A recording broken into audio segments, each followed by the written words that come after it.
জুলাই এবং আগস্টে যা ঘটেছে এটা ইসলামী বিপ্লব ছিল। এই আন্দোলনের একটি অংশীদার হিসেবে জামাত ইসলামী এবং ইসলামী ছাত্র শিবিরের যে ভূমিকা, সেই ভূমিকাই আজকে বাংলাদেশের এই পরিস্থিতিকে আমাদের জন্য অনুকূল করে দিয়েছে। এটা আল্লাহ তাআলার একান্ত মেহেরবানি। কারণ কোন একটা রাজনৈতিক দলের নেতৃত্বে যদি পরিবর্তন হতো, তাহলে সেই পলিটিক্যাল পার্টি ব্যতীত আর কেউ এই আনুকূল্যের কোনো সুযোগ লাভ করতো না। এটাই অতীত ইতিহাস।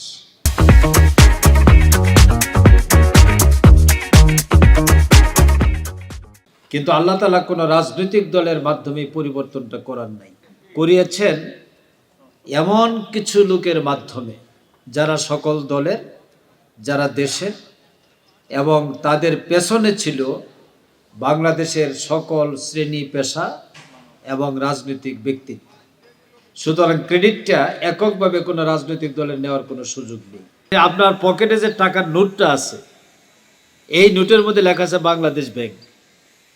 বাংলাদেশ ব্যাংক তো ইসলামী ব্যাংকিংয়ে চলে না।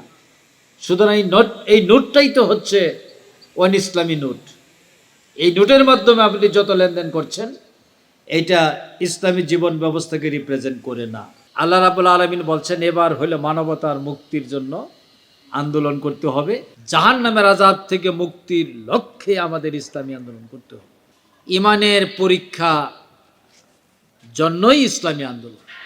পৃথিবীতে কোনো ব্যক্তি, যে ব্যক্তি এই কথা বিশ্বাস করেছে আমি আল্লাহর প্রতি ঈমান আনলাম, আমা নাকামু মিনহুম ইল্লা আইয়ুমিনু বিল্লাহিল আজিজিল হামিদ, এই ব্যক্তিদের অর্থাৎ যারা আল্লাহর প্রতি ঈমান এনেছে, বিশ্বাস করেছে, তাদের একমাত্র অপরাধ এটাই, আর এই কারণে তাদের উপর জুলুম করা হয়েছে।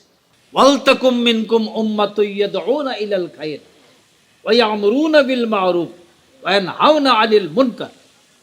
একটা দল তোমাদের মধ্যে থাকতেই হবে, সব সময় থাকবে, যারা মানুষকে ভালোর দিকে আহ্বান জানাবে।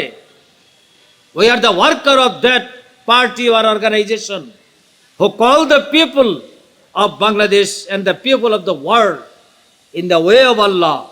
আমরা সেই দলে সম্পৃক্ত হওয়ার সুযোগ পেয়েছি। আর যারা সৎ কাজের আদেশ দিবে, অসৎ কাজ থেকে বিরত রাখবে।